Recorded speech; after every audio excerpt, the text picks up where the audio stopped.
वांग जी, मैं तुम्हें छोड़ के जाना नहीं चाहता। प्लीज़ ये खून को हटाओ।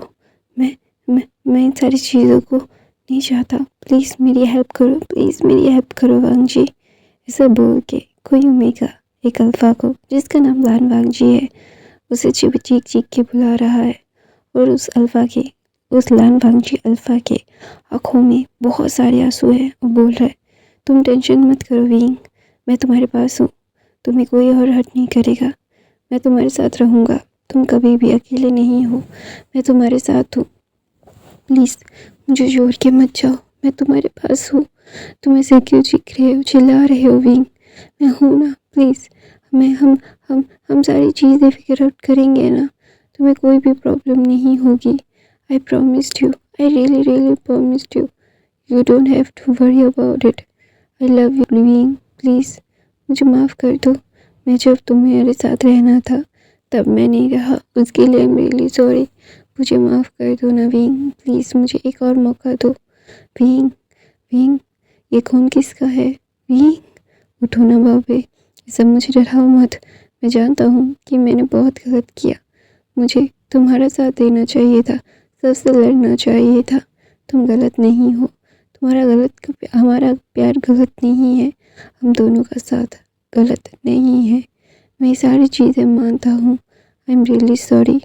तो वहाँ पे एक इंसान आता है और बोलता है, लेट रियलाइजेशन खून के समान होता है। रियलाइज़ भी तब किया जब वो मर चुका है। अभी अभी तुम चाह कर भी सारी चीज़ें ठीक नहीं कर सकते लान वांग जी। तुम्हें उसे भूलना होगा। तुम ऐसे ही उसके साथ कुछ भी नहीं कर सकते। तुम बहुत ही ज़्यादा मतलबी इंसान हो। तुम्हारे मतलब के कारण एक बच्चा मर चुका है। तुम कहते हो उसे प्यार करते हो, लेकिन तुमने इसके साथ बहुत गलत किया। तुम्हें ये नहीं करना चाहिए था लान वांग जी। तुम्हें अभी बहुत ज़्यादा सज़ा मिलना बाकी है। ये खून देख रहे हो, ये उसके दिल का खून है जो तुमने उससे चोट पहुंचा के दिया था। उसके दिल से खून निकला था। ये वो है लान वांग जी। गौर से देखो, इसकी मौत किसी और के लिए नहीं, तुम्हारी वजह से हुई है। तुमने अपने आप को ऐसी हालत में डाला है कि तुमने अपने ओमेगा को अपने से दूर किया है। तुम चाह कर भी उसे अभी वापस पा नहीं सकते। तुमने उसकी ज़िंदगी बर्बाद करके उसे ज़िंदा जलने के लिए छोड़ दिया इस कठोर भरी ज़िंदगी में। क्यों लान वांग जी, क्यों? तुम्हारे अंदर क्या दिल नहीं था? वो एक ओमेगा था, फिर भी एक गट्सी था। उसे दुनिया के लिए कुछ करना था। उसने दुनिया के लिए कितनी ज़्यादा मेहनत की है। उसे प्यार से हर एक चीज़ को पाने की कोशिश की है। कभी भी ज़ोर ज़बरदस्ती से इस बच्चे ने कुछ भी छीना नहीं किसी से। हर बार दुख में होते हुए भी सुखी हुआ है वो, हंसा है वो। उसके दिल में कितने ज़्यादा कितने ज़्यादा वो टूट चुका था, फिर भी उसने तुम्हें कुछ नहीं कहा लान वांग जी। तुमने उसे डिनाई किया। तुमने इस कल्टीवेशन वर्ल्ड के सामने उसे डिनाई किया। फिर भी वो तुमसे प्यार करने लगा। प्यार करता है ना, इसीलिए कहते हैं ना, लोग जब किसी से प्यार करते हैं उसके लिए अपनी जान भी दे सकते हैं। देखो लान वांग जी, तुम्हारी वजह से उसने अपनी जान दे दी। वो कितना गट्सी है कि तुम्हें कोई परेशानी ना हो उसके लिए उसने अपनी जान दे दी लान वांग जी। और तुम देख रहे हो उसके टमी के अंदर तुम्हारा बच्चा है। लान वांग जी, तुमने कहा तुमने उससे शादी की है। उस शादी को तुमने पूरी दुनिया के सामने माना नहीं। क्यों लान वांग जी? क्या डर था तुम्हें? अपनी फैमिली को खोने का डर। उस फैमिली को जिस फैमिली ने तुम्हें सिर्फ और दर्द के सिवा कुछ नहीं दिया। जिस इंसान ने तुम्हें खुशियाँ दी, उस इंसान को तुमने इतना हर्ट किया। क्यों लान वांग जी, क्यों? और उसका शरीर पाने के लायक नहीं हो तुम। ऐसा बोल के वो इंसान कुछ करता है और वो शरीर गायब हो जाता है।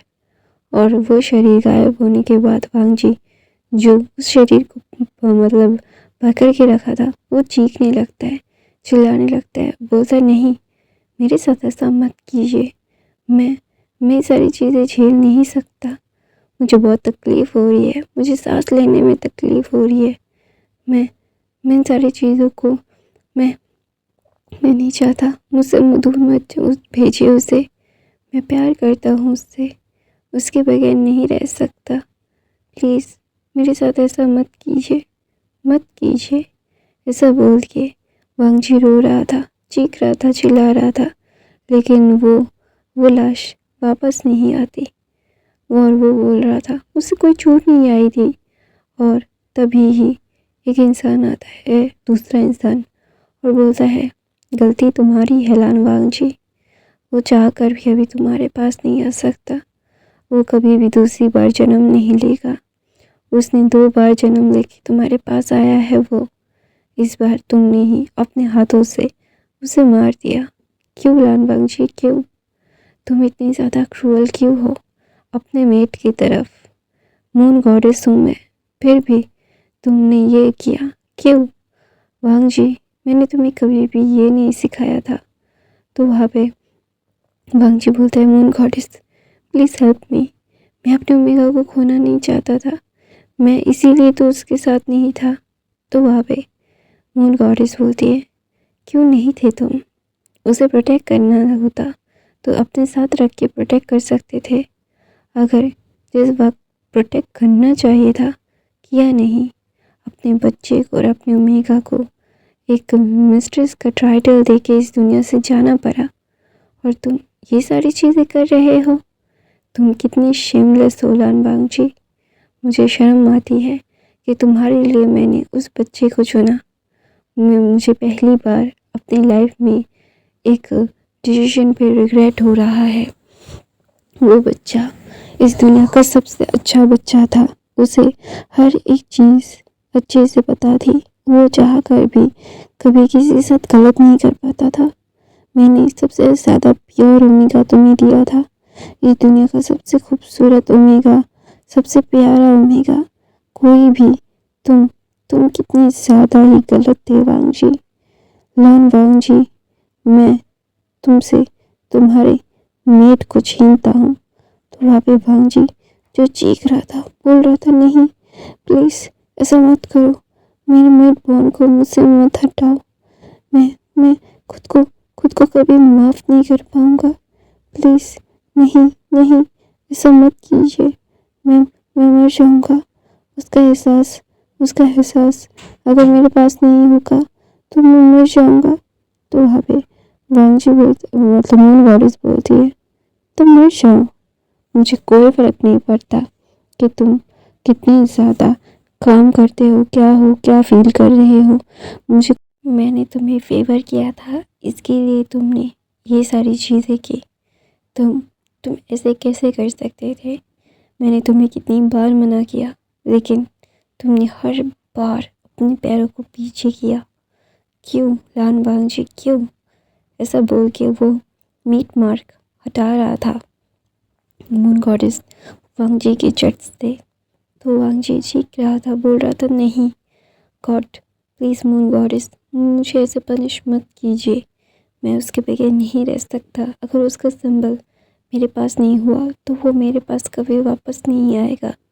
प्लीज़ मेरे साथ ऐसा मत कीजिए, मैं बहुत ज़्यादा शर्मिंदा हूँ, प्लीज़ मुझे एक और मौका दीजिए मून गॉडेस, दोबारा से कभी भी आपको शिकायत का मौका नहीं मिलेगा, ये मेरा प्रॉमिस है आपको, मैं कभी भी वैसा नहीं करूँगा। आई एम रियली सॉरी, मुझे एक मौका दीजिए अपने आप को प्रूव करने का, अपने आप को साबित करने का मून गॉडेस, प्लीज़ मेरे साथ ऐसा मत कीजिए। मैं जानता हूँ कि मैंने जो उसके साथ किया है, कोई दुश्मन भी अपने मीट के साथ ऐसा ना करे, लेकिन मैं आपको प्रॉमिस करता हूँ कि ये कभी भी नहीं होगा।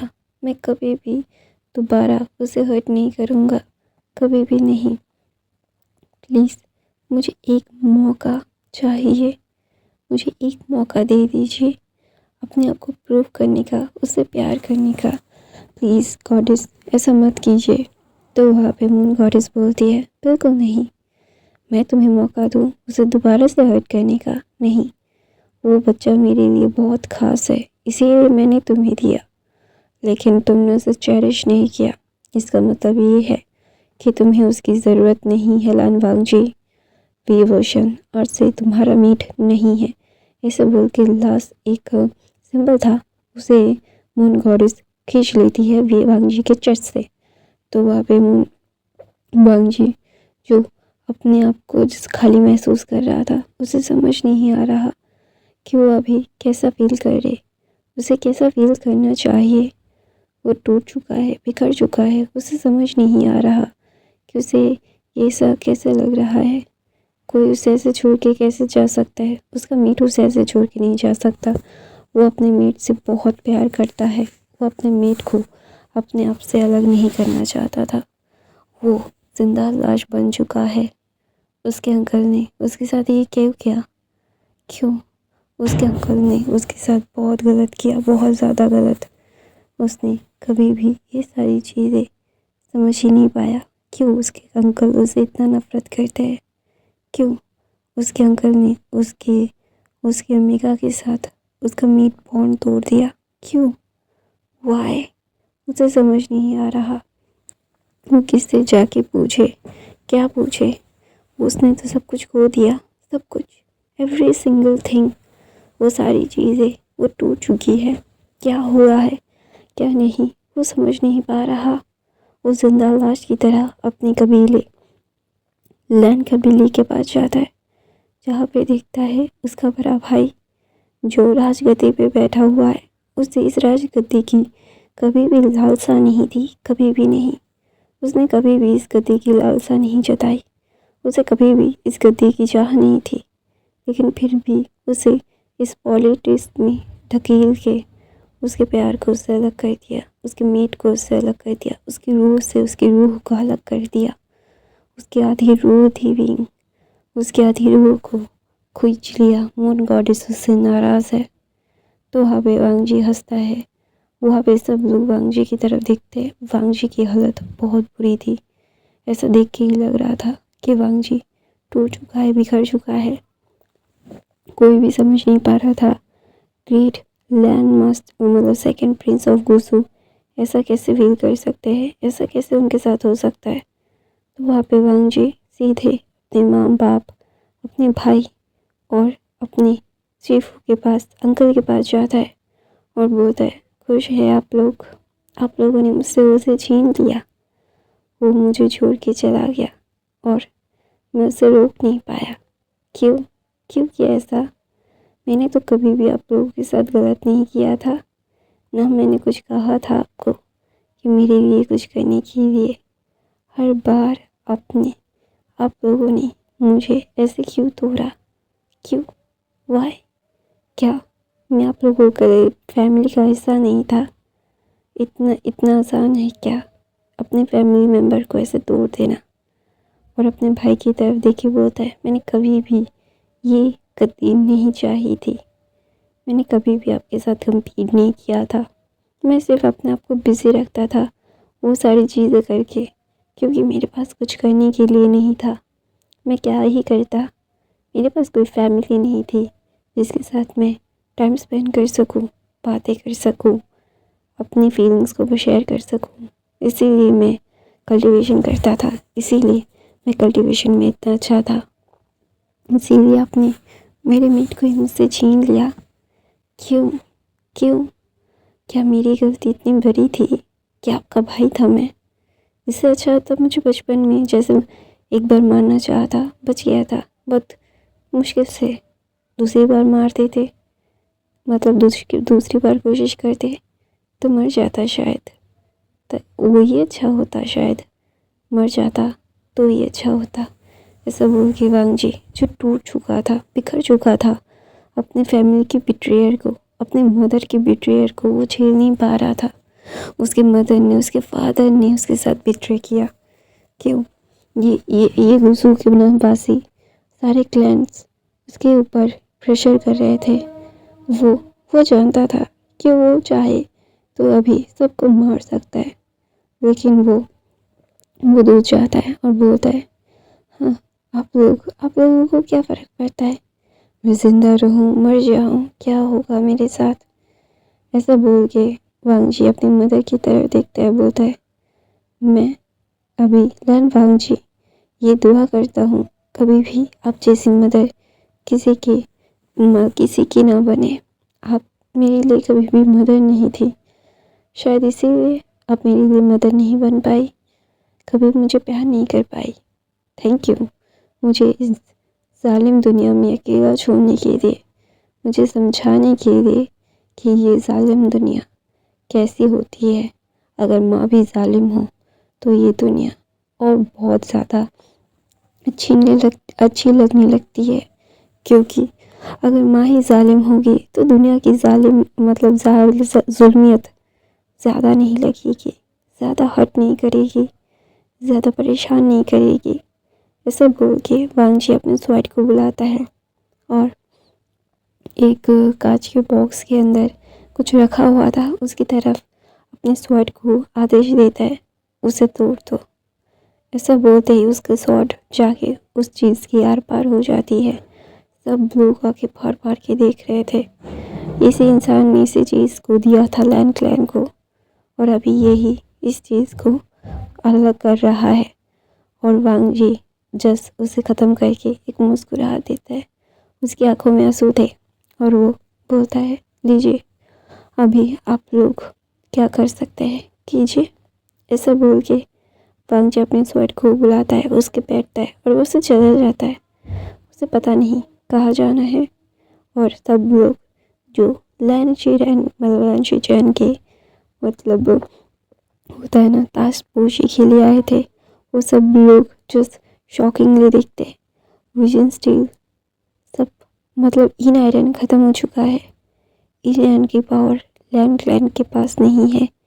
इन आयरन मतलब मिट्टी में मिल चुका है, कोई पावर नहीं है अभी लैन क्लैन के पास। ना लैन क्लैन के पास लैन वांग जी की पावर है। लैन क्लैन भी अभी सब नॉर्मल क्लैनों में से हो चुका है। ऐसा सोचते ही जो होता है ना कि वैन रूहान वो एक स्मोक करता है और बोलता है, तुम लोगों ने बहुत ज़्यादा कर लिया अपनी मनमानी और अभी हमारी बारी है। ऐसा बोल के वो स्मोक करके वहाँ से चला जाता है, क्योंकि सबसे ज़्यादा पावरफुल क्लैन वैन क्लैन था और लैन वांग जी की वजह से वैन क्लैन के पास वो पावर नहीं रही, क्योंकि वांग जी ने इन आयरन को बनाने के बाद वो लैन क्लैन की पावर को और बढ़ा चुका था। और लैन वांग जी ही एक पावर का सोर्स था। लैन वांग जी की पावर के आगे पूरे कल्टिवेशन वर्ल्ड में चाहे लोग कुछ भी कर ले कुछ भी नहीं कर सकते, क्योंकि एक साइड पे लैन वांग जी खड़े हैं और पूरा कल्टिवेशन साइड एक और दूसरी साइड कोई नहीं जीत पाएगा लैन वांग जी के खिलाफ। लैन वांग जी के पास इतनी पावर थी क्योंकि उसका मीट उसके पास था। तो वहाँ पे मतलब शिचन बोलते हैं, मदर अभी क्या होगा, सब लोग ऐसे ऐसे क्यों चले गए?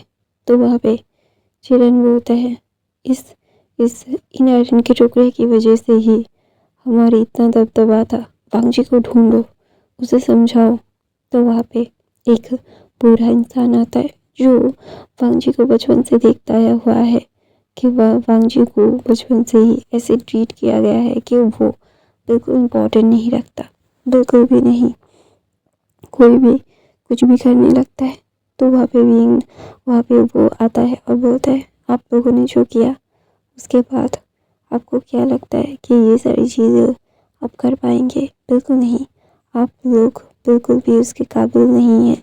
आप लोगों को इन सारी चीज़ों को छोड़ना पड़ेगा। लैन वांग जी आपके पास कभी भी वापस नहीं आएगा, कभी भी नहीं। उस एल्डर को बहुत बुरा लग रहा था वांग जी के लिए।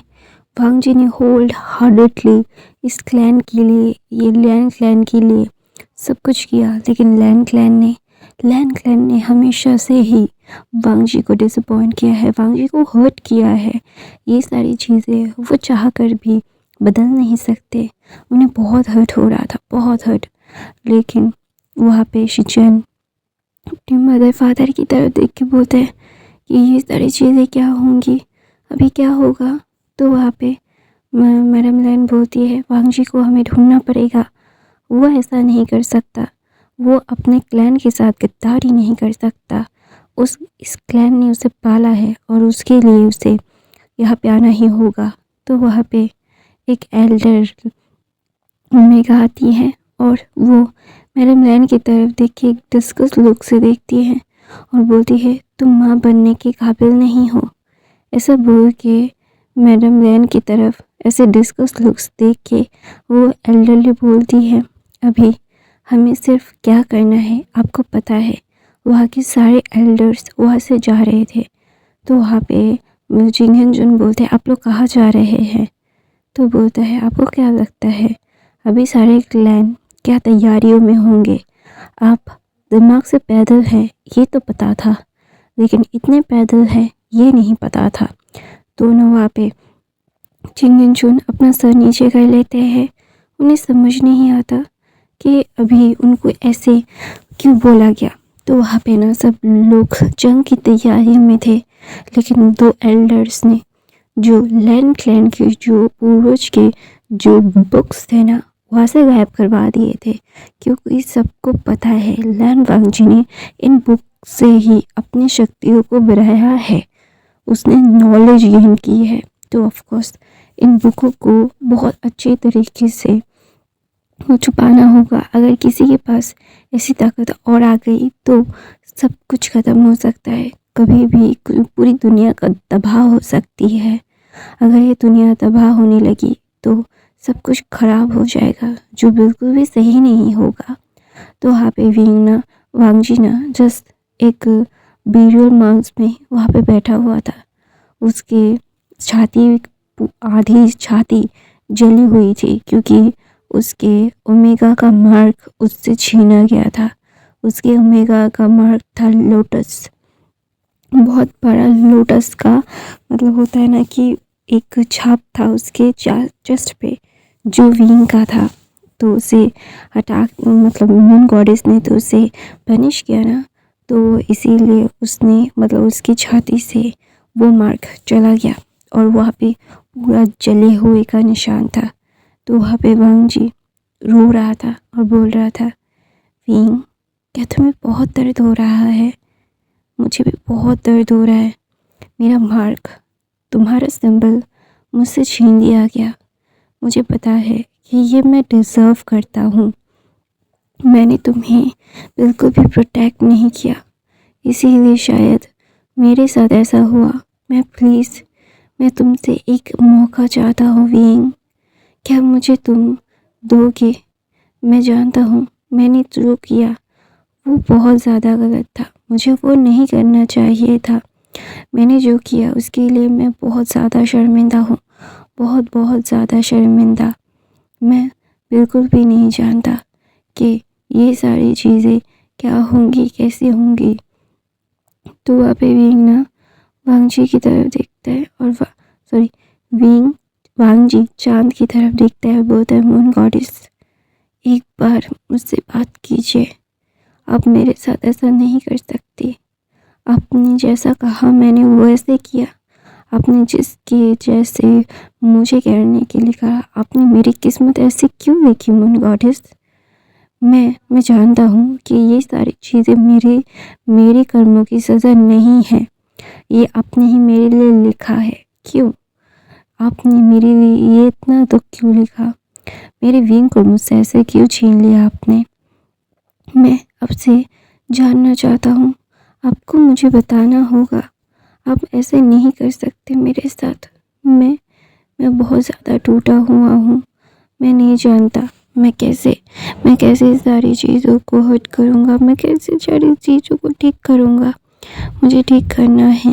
मैं जानता हूँ कि ये सारी चीज़ें बहुत ज़्यादा है, मैं जो मांग रहा हूँ आपसे, आपने मेरे लिए किस्मत ही ऐसी लिखी, लेकिन मेरे प्यार को मुझे वापस देना होगा आपको। आप मेरे साथ ऐसा नहीं करती, इतना नाइंसाफ़ी मेरे साथ क्यों कर रही है आप। क्या मेरी गलती है मून गॉडेस, सारी मेरी गलती है मून गॉडेस, बोलिए ना मेरे विंग को मेरे बारे में सब पता था, एवरी सिंगल थिंग। मेरा विंग मुझसे बहुत प्यार करता है, मैं उसके बगैर नहीं रह सकता। आप क्यों मुझसे ये सारी चीज़ें कर रहे हैं? मैं जानता हूँ कि मुझे ये सारी चीज़ें कैसे करनी है। आप मुझसे ऐसे नहीं कर सकते, मुझसे मेरे प्यार को ऐसे छीन नहीं सकते। मून गॉडेस, आपने मुझे अपने प्यार के ब्लड से नहलाया है। क्यों मून गॉडेस, मैं इतना ज़्यादा क्या बुरा हूँ आपकी नज़रों में? क्या मेरी आपकी नज़रों में मैं इतना क्रूअल हूँ कि आपने मुझसे मेरा प्यार ही छीन लिया? क्यों मून गॉडेस, क्यों? सिर्फ शक्तियाँ दी, शक्तियाँ नहीं छीनी, मेरे प्यार को छीन लिया। क्यों? आपसे मैंने नहीं कहा था मुझे शक्तियाँ देने के लिए। ये जो पावर्स है मेरी आपसे है। You give me the power, but now ये पावर ही मेरे लिए मेरे प्यार का दुश्मन बन गया। क्यों? क्यों मेरी ज़िंदगी को ऐसे नरक बना दिया आप लोगों ने? आपने क्यों बनाया मुझे ऐसा? मैं प्यार करता हूँ मेरे प्यार से, मुझे मेरा प्यार चाहिए, ये नहीं मुझे क्या बोलते हैं, मुझे पावर नहीं, मुझे चाहिए आपका प्यार। आप मेरे प्यार को मुझसे कैसे छीन सकती है? मैंने प्यार के अलावा आपसे कुछ नहीं मांगा था। अभी आपने मुझे पावर दी, पावर ले लीजिए, मुझे कोई फ़र्क नहीं पड़ता। ये पावर मुझे नहीं चाहिए। प्लीज़ मून गॉडेस, मुझे मेरा प्यार वापस लौटा दीजिए, पावर लेके प्यार लौटा दीजिए मेरा। मैं एक नॉर्मल सा कल्टिवेटर होके अपनी पूरी ज़िंदगी बिता सकता हूँ अपने प्यार के साथ। मुझे कोई भी इमोर्टल नहीं बनना, ना ही मुझे चाहिए। ऐसा बोल के वांग जी अपने चर से एक सर्कल बॉल, जो कांच का बॉल है, उसे निकालता है, अपना ब्लड उस पर डालता है और बोलता है कि मून गॉडेस, आपने ये मुझे दिया था और अभी आपको ही मैं ये लौटा रहा हूँ। ऐसा बोलते वो ना चांद की तरफ उस बॉल को बढ़ा देता है और वो बॉल चांद की तरफ जा ही रहा था। और वांग जी गहरी सी सांस लेके बोलता है, लव, मैं आपके पास आ रहा हूँ, आपका सोल मेरा इंतज़ार कर रहा है ना, मेरा सोल आपके लिए आ रहा है। ऐसा बोल के वांग जी जो बेहोश हो जाता है, वांग जी की मतलब बेहोश नहीं, वो मर जाता है। उसकी रूह को, उसका आधी रूह उस बॉल में दे दी थी वांग जी ने, और आधी रूह वो ऐसे प्रोसेस से ही गुजरेगी जैसे हर इंसान की रूह प्रोसेस से गुजरती है। ये आधी रूह वांग जी ने इसीलिए भेजा कि ये उसके विंग के पास रहे, उसका विंग को वो महसूस तो कर सके। तो वहाँ पे मून गॉडेस जो एक 9 टेल फॉक्स के बालों को सहला रही थी और बोल रही थी, देखा तुम्हारे वजह से उसने क्या किया। तो वहाँ पे वो फॉक्स अपना सर नाम में नोट कर रहा था और रो रहा था। तो ना वहाँ पे उस 9 टेल फॉक्स को मून गॉडेस बोलती है, इट्स ओके, ये लिखा हुआ है, अगर नहीं होगा तो और ज़्यादा बुरा होगा, तुम चाहते हो। तो वहाँ पे विंग जो, हाँ 9 टेल्स जो विंग है, विंग की सोल 9 टेल में तब्दील कर दी थी मून गॉडेस ने। और वहाँ पे विंग जो बहुत ही क्यूट सा एक पपी सा लग रहा था 9 टेल के साथ, वो बहुत ज़्यादा रो रहा था, उसके आंसू गिर रहे थे। तो मून गॉडेस उसके आंसू को पोंछ के बोलती है, ऐसा मत करो, वो भी रो रहा है, तुम भी रो रहे हो, मेरा दिल बहुत दुख रहा है, मैं क्या करूं। मैं ये सारी चीज़ें नहीं करना चाहता था, लेकिन ये सारी चीज़ें ना होंगी तो दुनिया के लिए सही नहीं होगा। तो गाइस, मैं अपनी कहानी यहीं पे ख़त्म करती हूँ।